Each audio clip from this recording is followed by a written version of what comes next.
Sir, how do you plug in the some of the gaps that we spoke about between the two ecosystems? Now, one, we spoke about talent. The other thing you were mentioning is the other elements of the ecosystem that come together when someone is ready to scale. Now, some of the examples you were mentioning were often on the, like maybe a Yahoo person coming into, let's say, a Facebook or Twitter. Yeah. So there's a lot of maybe higher level marketing expertise and so on, which kind of comes into the system. So Yeah. is there a way out for startups here? I would say we first overthink the problem in India. We think it's a big deal. It's not that big a deal. Most of the marketing people that I've hired, I've talked to in Silicon Valley, don't have any kind of marketing degree or MBA, nothing.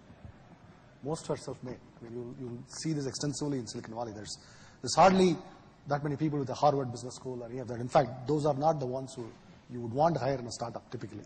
Anyway, you write the billboards, Okay. right? Yeah. So I wrote the billboards, for example, and lots of people thought they were great, except my VP of marketing, who has a Stanford Business School degree. So that's, I have to get back at him for that. So anyway, but that's the where I'm saying that in startups, here we think we overvalue all of these paper credentials. We think there's a big deal.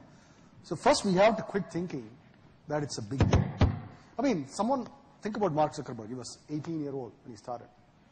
I'm sure that people in this room have more knowledge now than he would have had at 18. He just had lots of raw confidence. That's what we lack here. I mean, that's really what most Indians. So at 25, you definitely have more knowledge. I mean, software or any of this, you have seen more.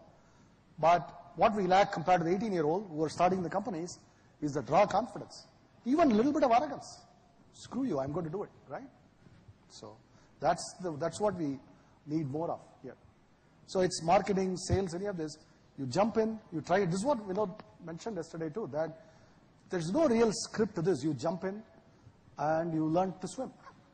And that's how it is. So how do you learn marketing in a startup? You try it.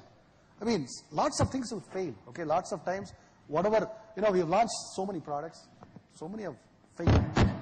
But as he put it, you only are measured by your successes, not by your failures. And that's true in every step we take in our personal, in our careers, in any of this. So that's why I would say, don't sweat it too hard. Try it. I mean, if you find a person with some flair, maybe he's a developer, a QA, convert that person into marketing, maybe it'll work. That's how we have done it. Lots of times we have hired somebody to write, our documentation. That person becomes a great marketing person, great social media person. Like we hired actually in fact, this is a true story. There's a person, Meera Sapra, who's our social media expert who sits in Mumbai.